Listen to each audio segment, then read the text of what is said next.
Hi students, आज की इस वीडियो के अंदर मैं आपको बताऊंगा class 11th and class 9th date sheet आ चुकी है हरियाणा बोर्ड की, board of school education Haryana Bhiwani. तो यानी कि HBSC की जो डेट शीट है वो आ चुकी है फाइनली। और डेट शीट के अंदर क्या है, कब पेपर होंगे स्टार्ट, कौन सा पेपर कब है, वो सारी चीज़ें आज की इस वीडियो में आपको जानने को मिलने वाली है। उसके अलावा एक काम की जानकारी है जो आपको एग्ज़ाम में अच्छा स्कोर करने में मदद करेगी, वो वीडियो के लास्ट में आपको बताऊंगा। वो एक सीक्रेट है, ठीक है ना, वो लास्ट में आपको पता चलेगा। चलो शुरू करते हैं। मैं हूं अजय और आप देख रहे हैं CCL क्लास। अब यहाँ पे जो है आपके जो एग्ज़ाम्स है वो 17 तारीख से स्टार्ट होने वाले हैं मार्च के अंदर, यानी कि बहुत ही कम टाइम अभी बचा हुआ है। तो डेट शीट पता कर लेते हैं जो कि रिलीज़ करी गई है BSCH के द्वारा, यानी HBSC बोल लो, BSCH बोल लो। चलो देखो, 11th का इधर वाले साइड में पोर्शन रहेगा, 9th का इधर वाली साइड में। और ये जो PDF है ये ऑफिशियल है, तो चाहो तो इसको डाउनलोड कर सकते हो, लिंक डिस्क्रिप्शन में दे दूंगा मैं इसका। अभी जो है पहला पेपर जो है 17 तारीख को, वो है आपका 11th क्लास में कंप्यूटर साइंस का और ITs का। ये जो है ITs ये information technology and enabling services है, ठीक है। तो ये जो है कुछ एक स्कूल्स में अलाउड है, मतलब ज़्यादा स्कूलों में इनके नहीं चूज़ कर सकते आप सब्जेक्ट को, बट मेजर सब्जेक्ट है उनके बारे में हमें जल्दी पता लगने वाला है। 9th में जो है हमें IT और ITs का जो पेपर है वो है सेम, मतलब सेम डे सेम पेपर है, ठीक है। 19 तारीख को, यानी कि 2 दिन की छुट्टी पड़ गई बीच में, 17 को पेपर, ये 18 एक ही दिन के वैसे तो लॉजिकली देखे तो, कहने को दो कर लो। देखो, एक दिन की छुट्टी है, उसके बाद में जो है सैटरडे वाले दिन जो है आपका 11th क्लास का इंग्लिश का पेपर होगा और 9th वालों का हिंदी का पेपर होगा। अगले दिन इनकी छुट्टी है और इनकी भी छुट्टी ही है ऑलमोस्ट, क्योंकि होम साइंस जो है रेयरली कोई लेता है, तो होम साइंस का पेपर रहेगा 11th का, अगर है तो आपके पास। 22 तारीख को जो है पंजाबी का पेपर रहेगा 11th क्लास का, और 9th क्लास का रहेगा इंग्लिश का पेपर। और उसके बाद में छुट्टी आ गई एक दिन की, और उसके बाद 24 तारीख को जो है फिजिक्स का, या फिर अगर इकोनॉमिक्स है आपके पास में 11th में, देखो आर्ट्स वाले, कॉमर्स वाले, साइंस वाले, जिनके पास जो सब्जेक्ट है इनमें से दो में तो जो है इकोनॉमिक्स मिलती है ज़्यादातर, और इसमें जो है साइंस में फिजिक्स, तो सभी का पेपर, ये दो पेपर है इस तारीख को। इधर वाली साइड में अगर आप देखते हो तो यहाँ पे तो भैया भर भर के पेपर है, यानी कि जितने भी आपको ऑप्शनल सब्जेक्ट आपके दिख रहे हैं, लाइक आपको अगर देखते हो संस्कृत, पंजाबी, उर्दू, रिटेल, सिक्योरिटी, फलाना ढिमक्का ढिमक्का ढिमक्का, सबके पेपर एक ही दिन है, ठीक है। अब 24 तारीख को है, देख लेना आप अगर आपका इनमें से है कि नहीं है, अगर ऑप्शनल सब्जेक्ट है। अब देखते हैं 25 तारीख को जो है फिजिकल एजुकेशन का पेपर है, इधर कोई पेपर नहीं है। 26 तारीख को जो है हिंदी का पेपर रहेगा, और यहाँ पे सोशल साइंस का 9th क्लास वालों का।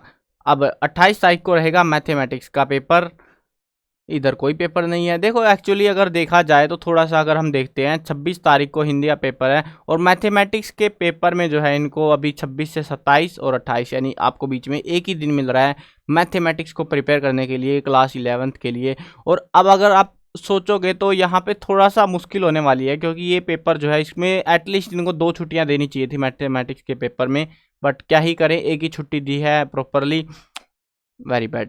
अब जो है यहाँ पे अगर 9th क्लास की बात करें तो सोशल साइंस का जो है अभी मैथ का पेपर जो है इनका 29 तारीख को है, इनको 2 दिन की छुट्टियां मिल चुकी है, तो ये लोग तो आराम से जो है अपना प्रिपरेशन कर सकते हैं। बट यहाँ पे थोड़ी दिक्कत होने वाली है, वो आपको देखना पड़ेगा किस तरीके से आप अरेंज करोगे।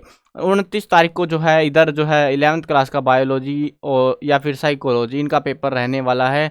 आगे देखते हैं तो आगे जो है 30 तारीख को जो है इधर पेपर जो है वो है पॉलिटिकल साइंस का, इधर रहेगी छुट्टी आपकी 9th क्लास वालों की। 31 तारीख को जो है हिस्ट्री का पेपर, और साथ में बिजनेस स्टडीज़ का 2 पेपर हैं इधर, और इधर वालों का है साइंस का पेपर। 99% स्टूडेंट का तो इधर ही निपट लेगा। 31 तारीख को 9th क्लास का पेपर का सिस्टम ख़त्म हो जाएगा। हाँ, कुछ बचेंगे, संस्कृत अगर आपके पास है 9th के अंदर, तो आपको ये देखना पड़ेगा कि संस्कृत साहित्य और ये व्याकरण वगैरह इनका पेपर होने वाला है आपका, बाकी नहीं तो आपका निपट जाएगा। अब जो है इधर वाली साइड देखते हैं, 11th का बच्चा है, जो कि 1 तारीख को जो है केमिस्ट्री, अकाउंटेंसी, पब्लिक एडमिनिस्ट्रेशन का पेपर है। 2 तारीख को रहेगा संस्कृत, उर्दू, बायोटेक्नोलॉजी जो भी ले रखा आपने। 4 तारीख को रहेगा सोशियोलॉजी और एंटरप्रेन्योरशिप का पेपर। वैसे एंटरप्रेन्योरशिप आज के टाइम पे बहुत तेज़ी से ग्रो कर रहा है, मतलब वास्ट टॉपिक है ये, बहुत ज़्यादा डिटेल वाला। 5 तारीख को रहेगा आपका फाइन आर्ट का पेपर। 6 को रहेगा जियोग्राफी का, 7 को रहेगा म्यूजिक हिंदुस्तानी जो कि कोई लेता नहीं है, 8 तारीख को रहेगा फ्राइडे के दिन जो है रिटेल, ऑटोमोबाइल और IT वाईटी, ये जो भी बहुत सारे ऑप्शनल सब्जेक्ट्स हैं उनका रहेगा। उसके बाद 9 तारीख को अगर हम देखते हैं तो 9 तारीख को जो है रहेगा मिलिट्री साइंस का पेपर और डांस का। अब जो है लास्ट के कुछ दिन बच गए हैं जिनमें अगर आपके पास संस्कृत है, वैसे तो रेयरली ही कोई लेगा, बट अगर आपने ले रखी है, आप बाबा बनने की सोच रहे हो, तो 11 तारीख, 12 तारीख और 13 तारीख को आपका संस्कृत का पेपर रहने वाला है, अलग अलग पोर्शंस में, जो कि आप देख पा रहे हो। अब ये तो हुई डेट शीट के बारे में, लेकिन कुछ जानकारी जो है वो मैंने बोला था कि आपको लास्ट में दूंगा, तो उसके बारे में भी डिस्कस कर लेते हैं। हमारी एक वेबसाइट है जिसको आप जानते होगे, अगर आप हमें फॉलो कर रहे हो तो काफ़ी टाइम से, हमने एक साइट बना रखी है cclchapter.com। आप गूगल पे सर्च करना CCL चैप्टर, आपको मिल जाएगी। इस वेबसाइट के ऊपर ऐसा क्या खास है कि मैं आपको इसको रिकमेंड कर रहा हूँ? देखो, अपनी साइट है इसलिए तो भैया सब रिकमेंड करेंगे, हम भी कर देंगे, लेकिन एक्चुअली में यहाँ पे वैल्यू क्या मिलने वाली है आपको? यहाँ पे वैल्यू मिलेगी, देखो, एक तो आपको MCQs यहाँ पे मिल जाएंगे, ऑलमोस्ट सभी बुक्स के जो है आपको MCQs देखने को मिलेंगे। उसमें जो है MCQs के साथ में अगर आप देखते हो, जो आंसर होता है ना वो हाइड कर रखा है, जिसकी वजह से आप यहाँ पे एक सिंपल जो है टेस्ट दे सकते हो, यानी कि आपको एग्जाम्स में आपका प्रिपरेशन अच्छा कर सकते हो। अब वो जो क्वेश्चन है, ऐसा नहीं है कि हमने 20, 30, 50 MCQ एक ही चैप्टर के भर दिए, ऐसा नहीं करा है, क्योंकि एक्चुअली में जब हम स्टडी कर रहे होते हैं, जब एग्जाम हमारे ज़्यादा क्लोज होता है, इतना टाइम नहीं मिलता कि पूरे चैप्टर को पढ़ो, हर एक जो है चीज़, हर एक MCQ को रट के बैठो। इसीलिए हमने जो है लिटरली 10 से 20 के बीच में, 10 या 20, उससे 20 से ज़्यादा नहीं है MCQ, मैक्स टू मैक्स 20 है, और 5, 7, 10 इस टाइप से जो आपको MCQs देखने को मिलेंगे। और वो MCQs ऐसे वैसे नहीं है, वो सारे MCQs वो हैं जो कि पिछले सालों में पूछे गए हैं, ठीक है। तो ऐसा नहीं है कि रैंडमली कुछ भी उठा के आपको चिपका दिया गया है। एक आध का क्वेश्चन जो है, कहीं कुछ एक में बिल्कुल ही 2-3 क्वेश्चन बन रहे थे, तो उसमें हमने 5-6 कर दिए, बट जो जिनमें आपको 8-10 MCQs मिलेंगे वो ओरिजिनली पेपर से है, ठीक है। क्योंकि आपको पता है कुछ चैप्टर्स ऐसे होते हैं जो एग्जाम्स में रेयरली पूछे जाते हैं, तो उनका तो क्या ही करें फिर हम। अब ये चीज़ें जो है आप ज़रूर से ट्राई करना, MCQ का टेस्ट वहाँ पे देना, और अपना स्कोर जो है वहीं पे कमेंट कर सकते हो, ताकि जो है हमें भी आइडिया लग सके कि आपकी तैयारी किस तरीके से चल रही है, क्या तैयारी अच्छी चल रही है या फिर नहीं चल रही है। वहाँ पर भी मैंने कमेंट्स को ऑन कर रखा है।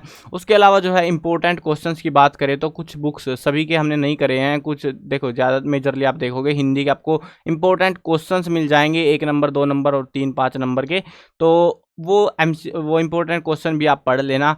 11th के मिलेंगे, 9th के आई थिंक मिले या ना मिले, कन्फर्मली नहीं है, क्योंकि लिख रहे हैं रेगुलर बेसिस पे, 10th 12th का भी अपडेट करवाना साथ में, तो ज़्यादा है नहीं लिखने वाले, तो हम खुद ही लगे पड़े हैं, ठीक है, तो टाइम लगेगा उसमें तो। बट हाँ, जो लिखे हुए हैं वो साइट के ऊपर आपको प्रोवाइडेड कर दिए गए हैं। होम पेज के ऊपर हर एक बुक का पेज मिलेगा आपको, और वहाँ से जाके उस बुक की जो भी जानकारी है, क्वेश्चन आंसर या जो भी चीज़ें आपको चाहिए, वो आपको उधर ही मिल जाएंगी।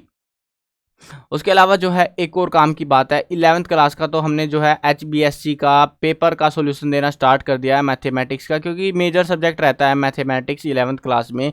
9th में भी रहेगा, कोई दिक्कत की बात नहीं है, 9th का भी हम सॉल्यूशन प्रोवाइड करा देंगे जल्दी।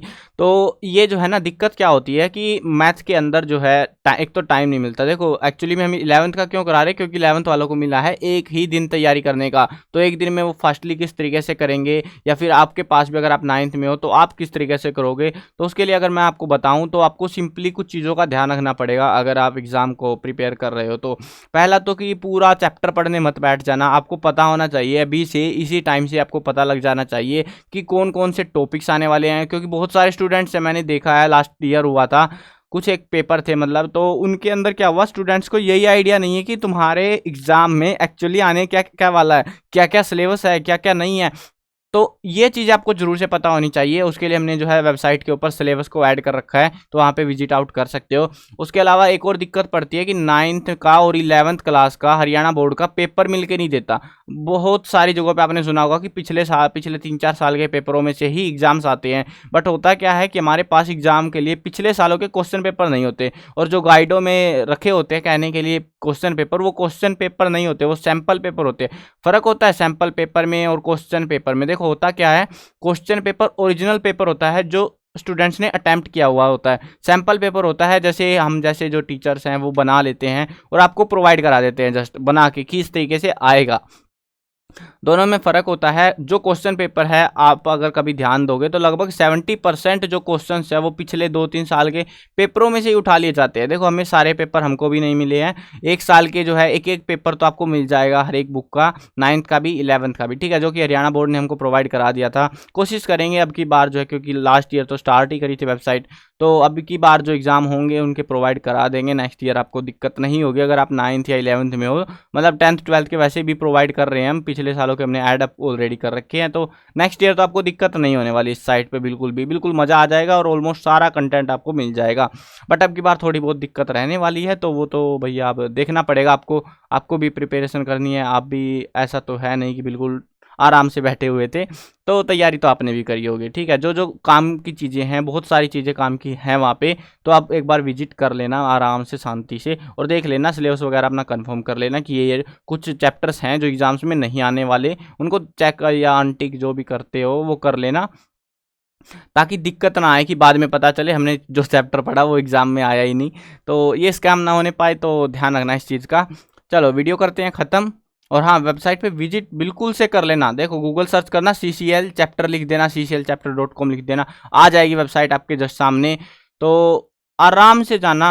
अब मैं आपको लिंक डिस्क्रिप्शन में भी ऐड कर देता, बट दिक्कत क्या है, देखो ऐड तो कर दूँगा मैं, लिंक चाहो तो जा सकते हो, बट होगा क्या कि जो है कई बार क्या होता है कि हम कोई कंटेंट प्रोवाइड कर रहे होते हैं, वो एक पार्टिकुलरली पोजीशन पे होता है। अब इतनी बड़ी वेबसाइट में ढूंढना मुश्किल हो जाता है, तो हम प्रोवाइड करा देते हैं, ठीक है।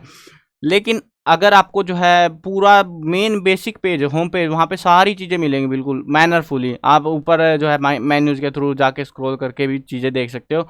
तो वो जो चीज़ें, अगर आपको वो भी जो भी कंटेंट है वो देखना है, तो वो आप डायरेक्टली गूगल सर्च कर लेना, ढूँढने की दिक्कत ही नहीं पड़ेगी, लिंक विंक कहाँ है कहाँ नहीं है, ठीक है। गूगल सर्च करना, मिल जाएगा आपको।